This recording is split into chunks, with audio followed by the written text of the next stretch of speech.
Oh no, it's all hazy. Let's see here. Better. This is my. So, alright. Time to get to it.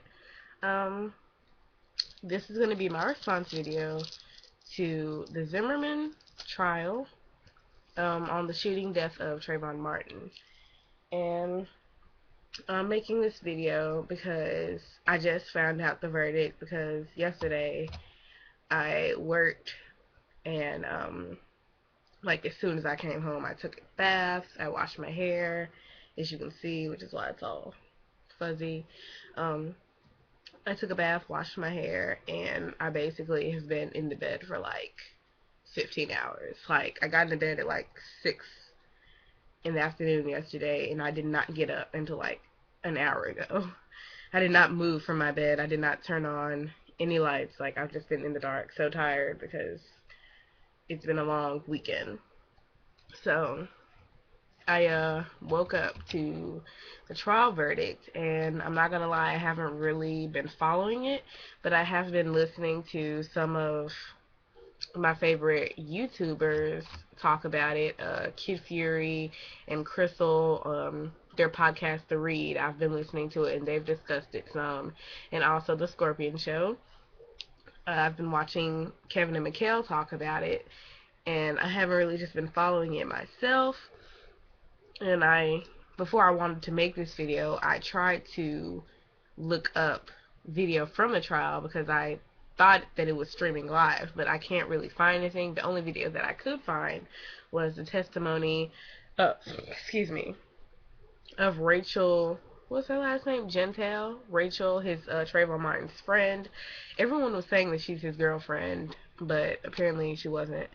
So I saw that not too long ago, and I was trying to find other testimonies from the trial so I could, um, make my own decision. It happened in February of last year. For those of you who don't know, and I don't understand why you wouldn't know what, the Trayvon Martin case was about, or the George Zimmerman trial, because apparently it's been everywhere and everyone's been talking about it. And it happened a year ago, and the trial just started, and it only lasted 2 weeks. But basically, I was just trying to find testimony, not people talking about what went on in the courtroom, but like the actual courtroom testimony. The only person I could find was Rachel's testimony. And, I had heard from, watching the Scorpion Show and listening to the Read that, Rachel was very difficult on the stand, and, they kept having to ask her to speak up several times. And I watched the video, and I don't know, maybe it was because of the microphones. Like, I could hear what she was saying, and I mostly understood what she was saying. And, it's very clear that maybe, well, one, she's Haitian, and she speaks 3 languages. She speaks Haitian, of course, Spanish, and English. And I think she's also Creole, too, but you can kind of hear it in her voice. And just, being that background Haitian and, from Florida, then obviously, her dialect or the way she talks is going to be kind of difficult to hear. And, they kept having to ask her to speak up and repeat things. And for the most part, I understand what she was saying. Like, some of the stuff that they were asking her to repeat were just like, you heard what she was saying. You heard her. You just wanted to, like, hear it again just to be extra. Like, the part where, they asked her what Trayvon had said, and, where Trayvon called Zimmerman, a white ass cracker, like, was following him, said, this white ass cracker is following me. And they were like, can you say that again? Can you say it louder? And, she was like, rolling her eyes and everything. And I think she was kind of doing that on purpose, because she is young. She's only 19. And obviously probably not the brightest tool in the box, or brightest crown, I don't know the saying, brightest crown in the box, but she's obviously, not too bright because she's still in high school and she's 19. And but I don't think that she was lying, and I think she was kind of talking low to kind of be annoying, because they did ask her all these annoying ass questions like, oh, do you know what a cell phone is? What's a headset? Are you sure he was on a cell phone talking? Like, yes, it's 2013. Well, then it was 2012. Like, who didn't have a fucking cell phone? Obviously, he wasn't at home talking to her. He didn't die at his house. He died on the fucking street, you know, which is terrible.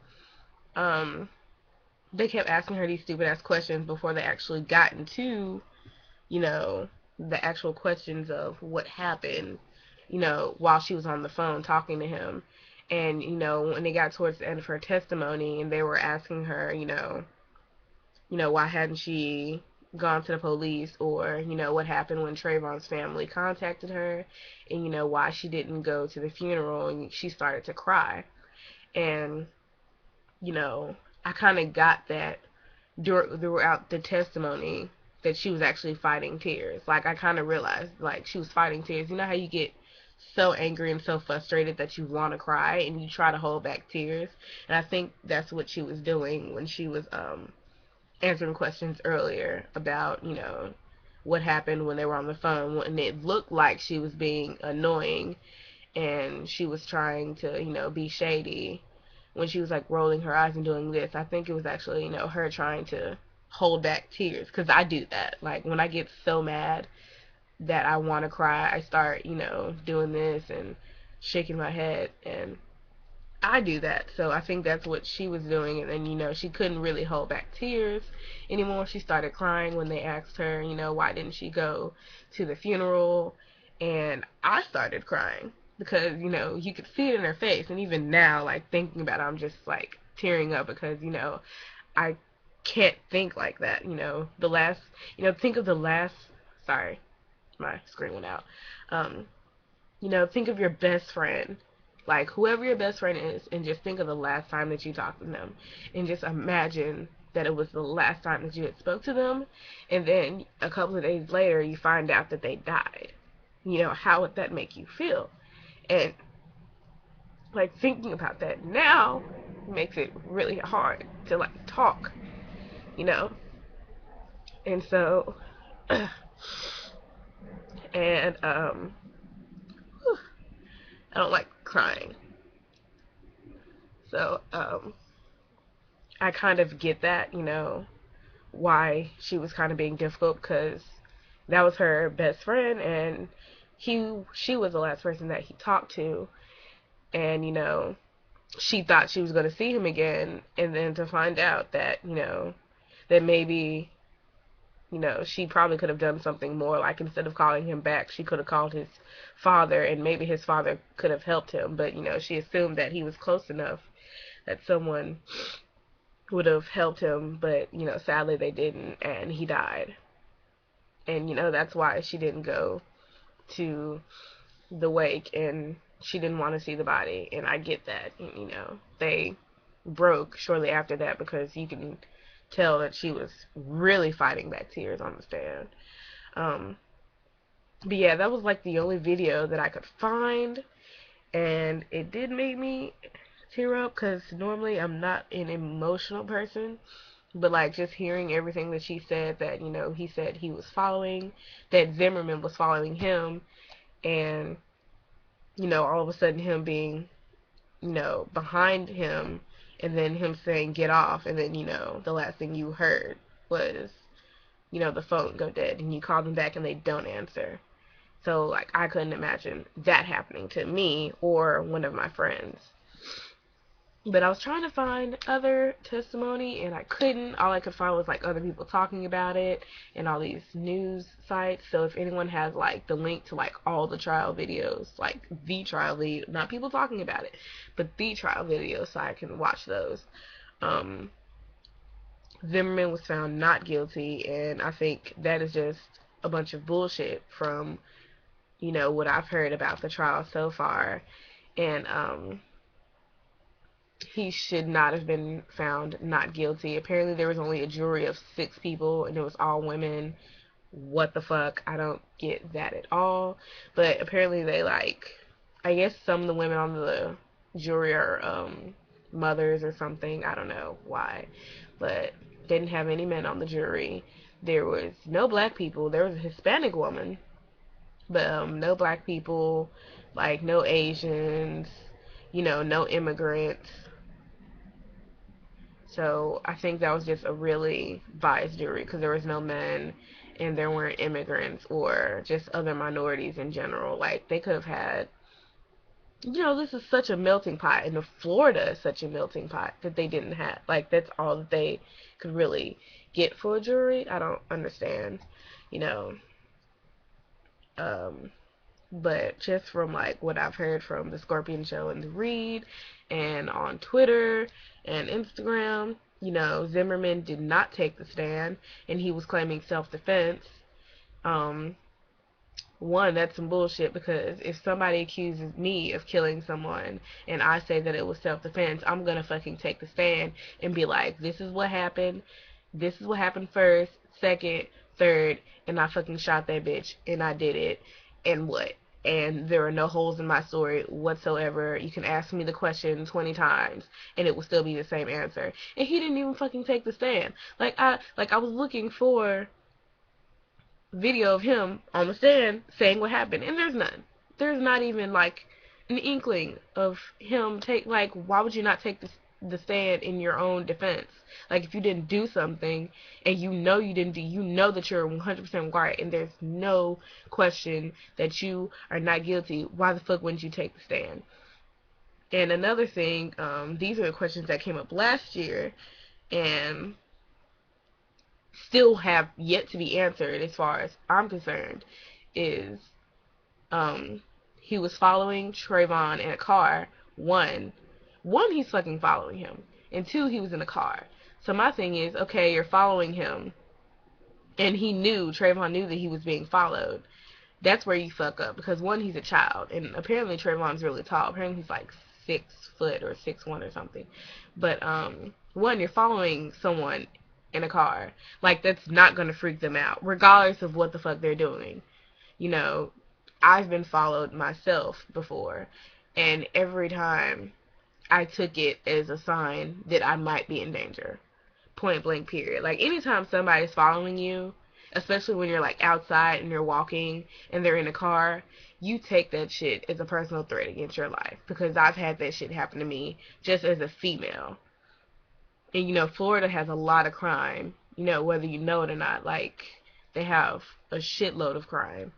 And I don't fault Trayvon if he felt like he was threatened, because I felt that way. Like I've been followed by people on foot and I've been followed by people in cars.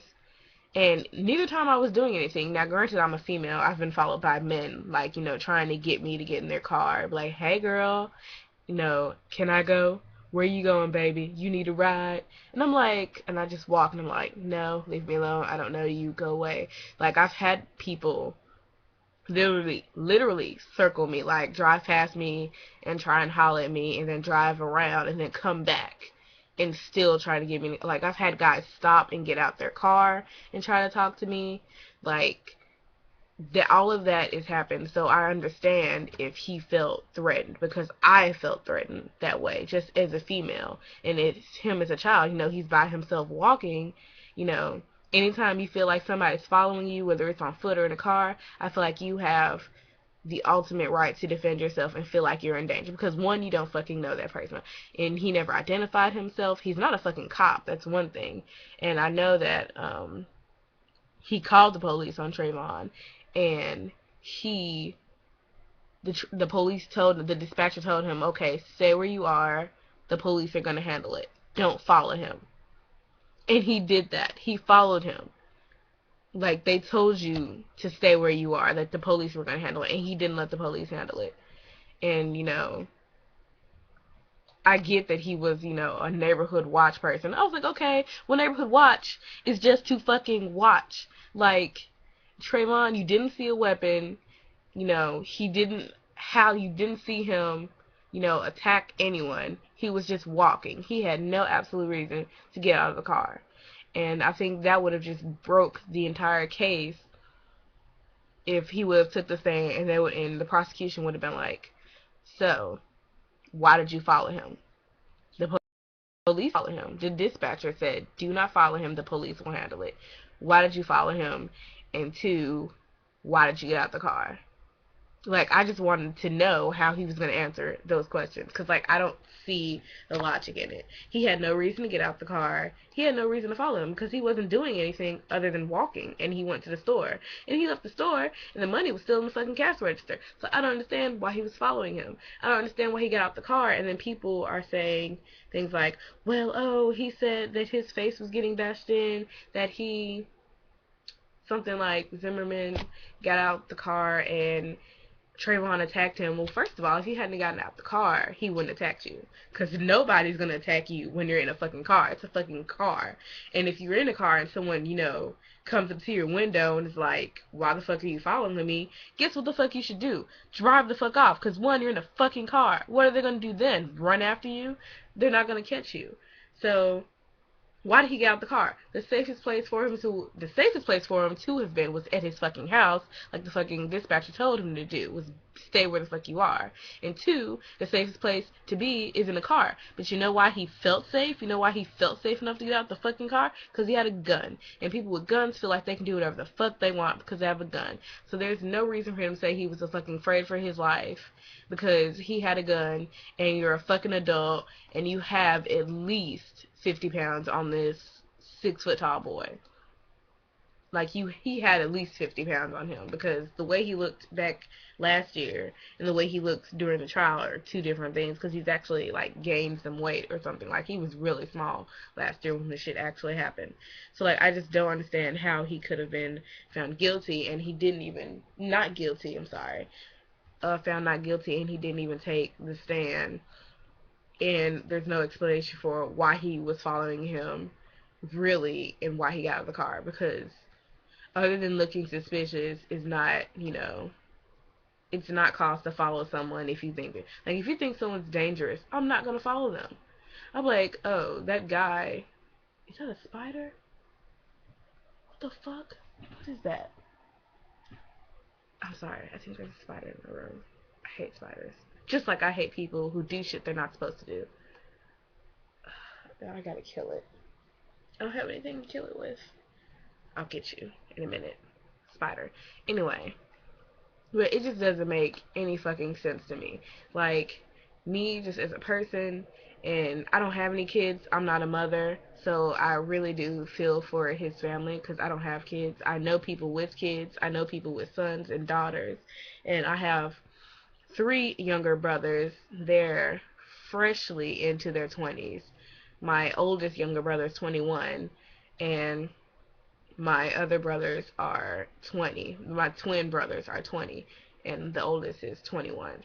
And so I feel like if anybody were to approach them, any fucking body who's not a fucking police officer, just fucking anybody who's not obviously in a fucking squad car, if anybody fucking approach you in a car and you don't know who the fuck they are and they get out of the car and walk towards you, you have every fucking right to feel like you have to defend yourself. Point blank, period. I don't give a fuck who they think they are. I don't give a fuck if you're in the wrong part of town. I don't give a fuck if you're on Candy Mountain trying to fucking collect some lollipops. I don't give a fuck where. You have the right to fucking defend yourself because you don't know who the fuck they are and you don't know what the fuck they want. Point blank, period.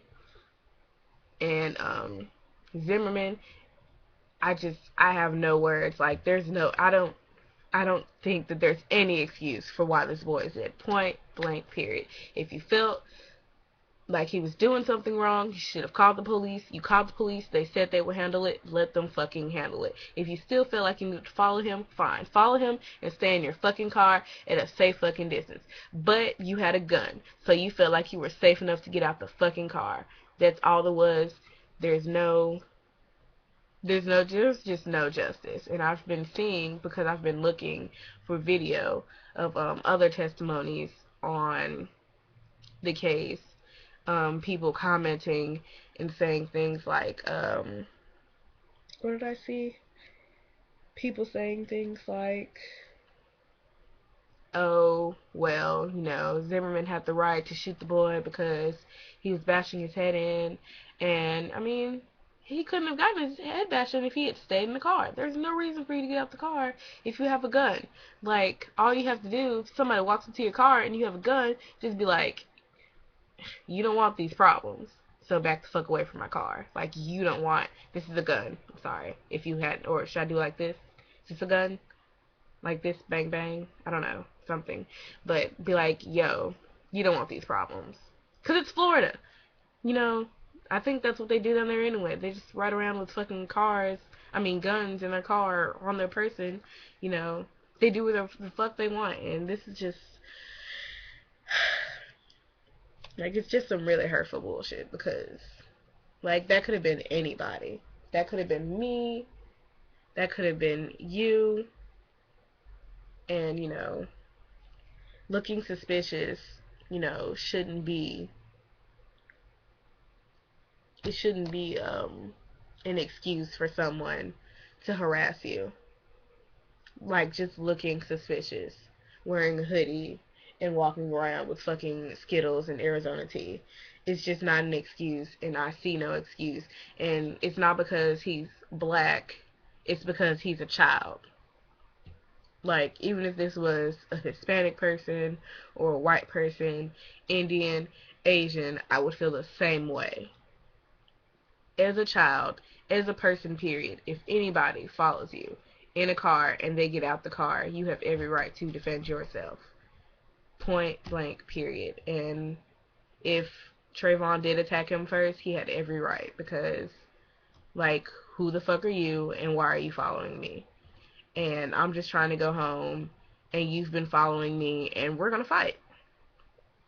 Because I'm a child and I don't know what the fuck you want. I don't know who you are. We're going to fight.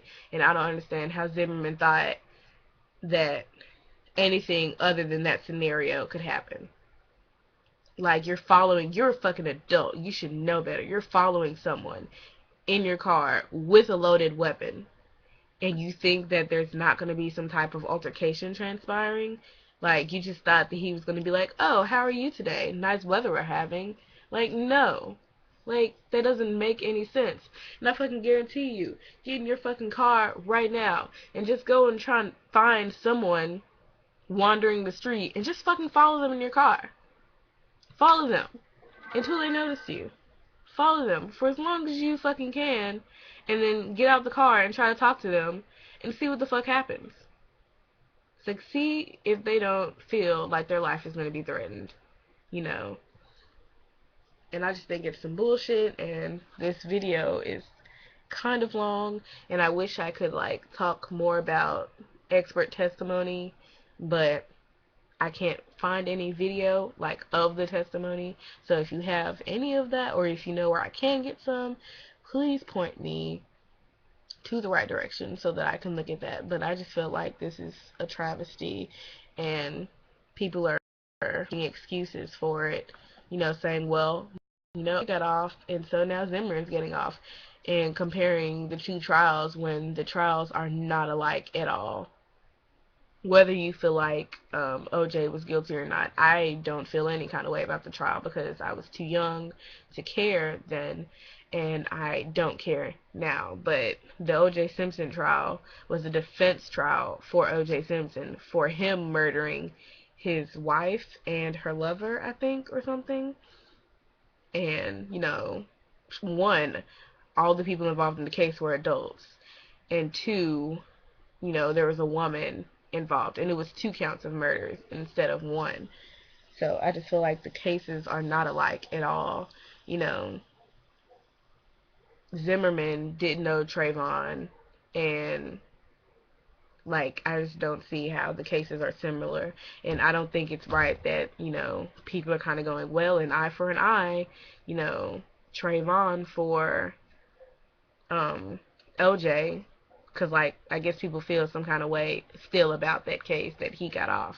I was like, but you can't really compare. And the fact that people are saying, you know, it's okay that there's no justice done for this little boy because there was no justice done for OJ's wife and her lover.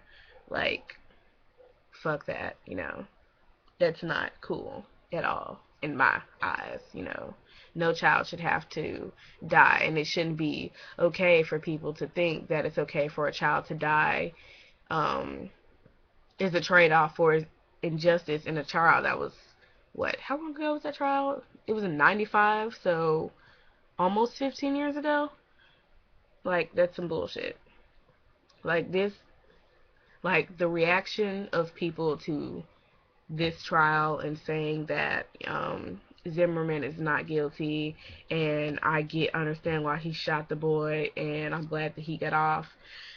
Excuse me. These are the same people, probably the same people who were talking shit last year about Rue in the Hunger Games. And if you don't know, last year there was a lot of hoopla about the casting of certain characters in the Hunger Games movie, and people apparently who didn't read the book thought that Rue was supposed to be white. If you haven't seen the Hunger Games, or if you haven't read the book, one of the characters is how old was Rue? I think Rue was like between 8 and 11. So she was a little girl, and she died in the book and the movie. And people were all on Twitter talking about, oh, they cast Rue as a black girl, that made the movie terrible, or Rue died, that shit wasn't sad. Like, basically people saying that, you know, her death wasn't sad because she was black, and that because her character was black in the movie, that the shit wasn't sad. And so the same people who said that shit, and Hunger Games isn't even real life. It's just a movie and a book. And for reference and for, you know, justification, in the book she was black. So I actually have a video about that, and I guess I'll like link it, and it also has a link to a blog about all the Twitter rants of people being angry that she was black, and saying that her death wasn't sad because she was black. So yeah, the same people who feel like, you know, Zimmerman should have gotten off, are people who are glad that Zimmerman got off, are probably the same people who didn't think that Rue's death was sad in the Hunger Games. Like, people always are trying to say that, you know, race isn't an issue in America. It fucking is. Time and time again, racism rears its ugly head. And it's not even black people. It's always white people who, they're always like, oh, we have a black president, so there's no more racism. But then, lo and behold, this movie comes out, and everyone's like, ugh, Rue is black, totally ruined the whole movie for me. And someone actually said that on Twitter. Like, of course, they went back and deleted their tweets because people put them on blast, but people being mad because this little girl who dies, you know, is black. And when they read the book, they completely missed the part that she was black, and they cried when she died, but when they saw the movie, it wasn't sad. Like, how is it not sad? We're black. The death was still sad. Like, I stopped reading the book when I read that part because I couldn't even take it. Like, it was so sad, and it had nothing to do with the fact that she was black. It was the fact that she was a little girl, a child. A child has died fictitiously, and it's making me cry. And a child has died in real life. Trayvon Martin is dead. He's not graduating high school. He's not going to prom. He's not ever going to get married, you know. He's not ever going to meet the love of his life. He's not ever going to college. He's dead. And people are rejoicing, and it's not cool. It's not cool at all, you know. So people keep saying that there's no racism in America, but it is. It clearly is. And this trial isn't even about race, but people are making it out to be that way, and it angers me so much. And but yeah, I'm just like I'm just totally over this country. Fucking freedom, it's just not real. Like, fuck it all.